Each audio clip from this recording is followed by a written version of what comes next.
Hello, everyone. My name is Nick Gross, and I'm a member of Beresford Booth's Litigation Division. This video is part of our webinar series, and I am going to discuss a bit of a different topic today, which is one that has always fascinated me.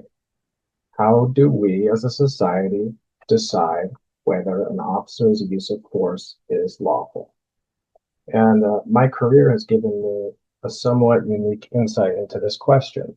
My first job out of law school was as a King County public defender in downtown Seattle. I represented more than 1,000 defendants in my career there, and quite a few of those cases involved police use of force. And typically, the the officer's use of force was obviously appropriate, but there were times, some cases, where it was a bit more complicated. A very typical pattern for a case like that is that my my client would resist arrest that they thought was not just, and the officer would respond with force, and that would devolve into both parties using force against each other. And then a big question in that case becomes whether that officer's initial response to the resisting of arrest, whether the force they used was appropriate. After 5 years at the public defender's office, I joined a downtown Seattle law firm called Fry Buck, and Fry Buck did a lot of work for the police. I spent 5 years there before coming to Beresford Booth, and during that time, I defended police in all kinds of cases: criminal cases, personal injury lawsuits, civil rights lawsuits, internal affairs investigations. I also would go to the scene after a Seattle Police Department officer-involved shooting and represent the involved officer during the use of force investigation that happened immediately after. And obviously, a primary purpose of those investigations is to see if they can determine whether the officer's use of force was lawful. So I have had countless opportunities to think about, analyze, and argue this issue from both sides of the aisle. And I should say that this video is not legal advice. I'm going to talk about some different statutes that apply to use of force, but I'm also going to talk about my opinion, my view of the law, and what I would say are arguments about what it means. Police use of force cases are very fact intensive. Every situation is unique, and it would be impossible to cover all of the factors or considerations that might matter to your case. So I'm going to try to give you the basic legal framework here, what I think it means. But if you have a case involving police use of force and you're looking for an attorney, reach out to me. My email is nickg@beresfordlaw.com. All right. So given the complexity of any given officer's decision to use force, how do we evaluate whether that force is lawful? In Washington, it starts with this statute, RCW 9A 16020, which was enacted in 1975. I will point out to you that we are in Chapter 9A of the RCW, which is Washington's criminal code. As you all know, police can be charged with crimes for using inappropriate force. And when the prosecutor believes that a officer's use of force does not meet this definition in front of you, they can charge officers with crimes.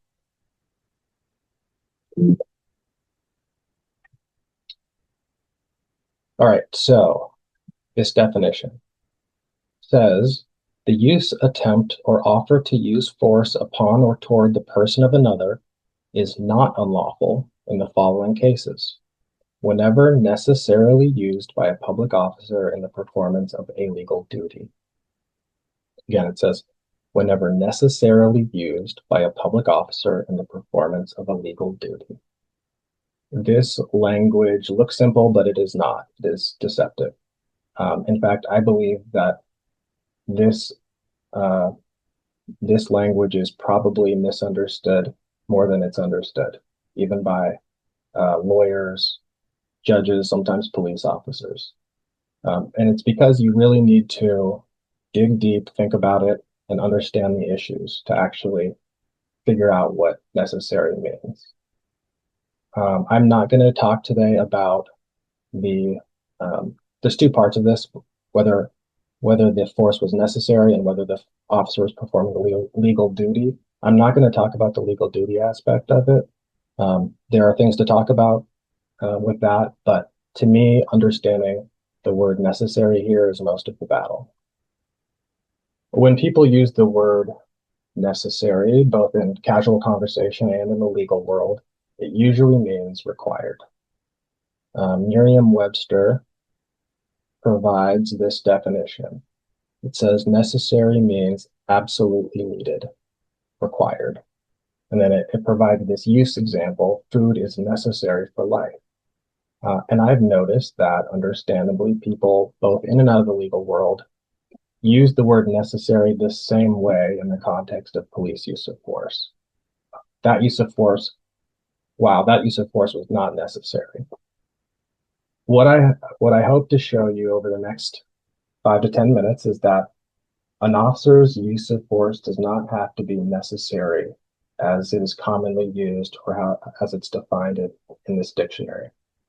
And in fact, when you drill down into it, all that force really needs to be is reasonable. So RCW 9A 16010 defines necessary as follows. Means that no reasonably effective alternative to the use of force appeared to exist, and that the amount of force used was reasonable to effect the lawful purpose intended. So there's two parts of this. Let's start with the first part. No reasonably effective alternative to the use of force appeared to exist. What does this mean? It basically just means that at the time the officer decided to use force, there did not appear to that officer to be any reasonable alternative to using some amount of force. So long as any force whatsoever was needed in that situation, this first part is satisfied.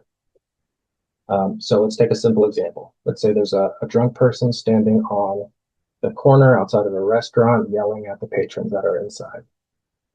If a police officer showed up to that scene and immediately walked over to the drunk person, grabbed them and threw them on the ground, that would not be necessary because there are reasonably effective alternatives to using force at that point. An officer could just go up and ask the person to stop, use other verbal tactics, or they, if there is probable cause for a crime, they could threaten to arrest them if they didn't walk away. But if the officer showed up and the drunk guy had a customer in a headlock and was punching him, and the officer asked the person to stop doing that, and they didn't, at that point, there is no reasonable alternative to using some amount of force. Also point out that the language here appeared to exist. A reasonably effective alternative to the use of force appeared to exist. This refers to the officer's actual knowledge at the time.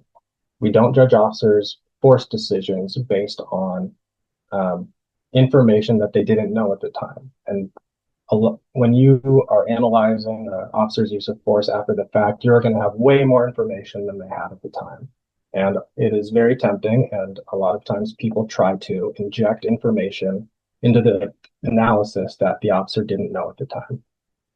The statute doesn't allow you to do that. This is, and this is true even if the officer should have known about something but didn't. We don't use that information. We use what the officer subjectively knew at the time.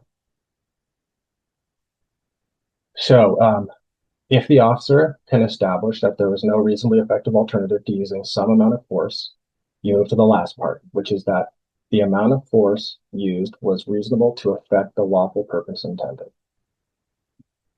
Basically, this just means that the force must be reasonable. And the reasonable is not defined in the statutes. It's not defined in case law in the context of use of force. And I'm not aware of any police department policy in Washington that attempts to define reasonableness.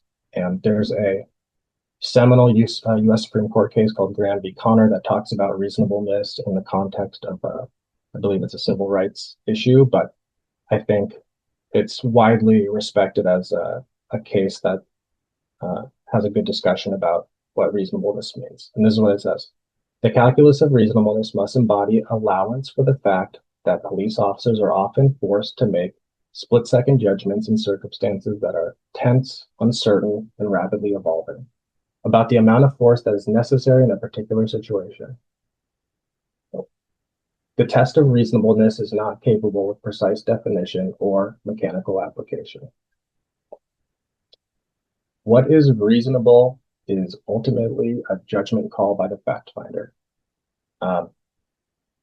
And whether that fact finder is a jury, whether it's a judge, whether it is the higher ups in the internal affairs division of the officer's agency, it's going to be a judgment call that is not necessarily predictable, which is part of the hard part about dealing with these cases, is that everyone has a different feeling about what is reasonable in a different situation.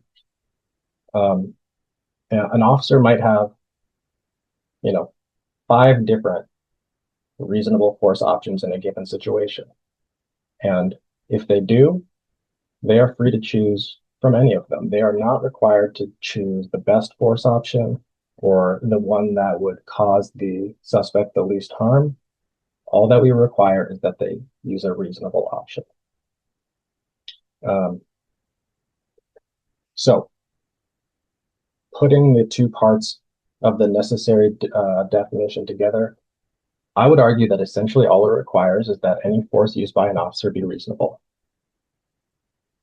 Yes, there is the first part of the definition that requires that there be no reasonably effective alternative to force. But as I see it, that language is actually not needed. Because if there is a reasonably effective alternative to force, then to me, any force used will violate the second part because it will be unreasonable.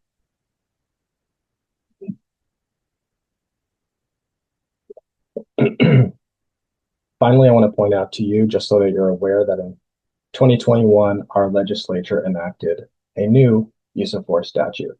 It's a civil standard for permissible use of force. And as you can see, it's very dense. It's different from the criminal version of the statute because it is far more specific, where the criminal version just allows officers to use force in the performance of any lawful duty. The civil statute provides a list of specific situations that officers may use force, like effecting an arrest, executing or enforcing a court order, authorizing or directing a peace officer to take someone into custody, executing a search warrant.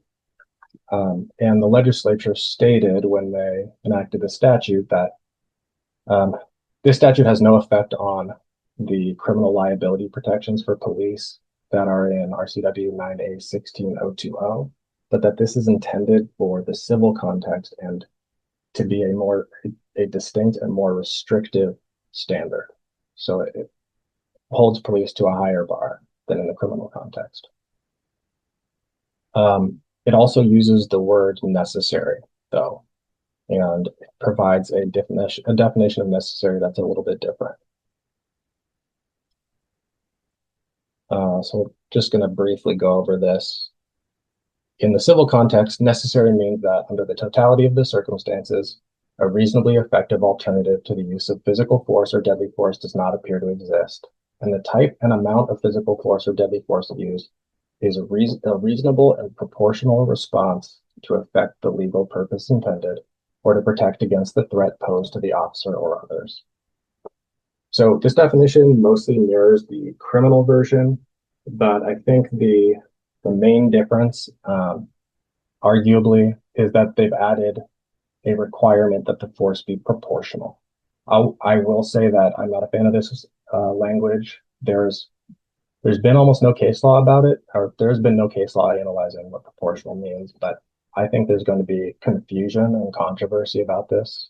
Um, I think if I was on the side of the case trying to argue that use of force was unlawful, I would argue that proportional means something like equal, because kind of like the word necessary, people often use proportional that way.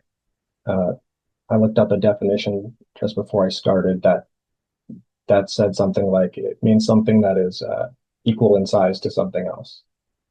I think eventually our appellate courts are going to make clear that proportional does not mean equal.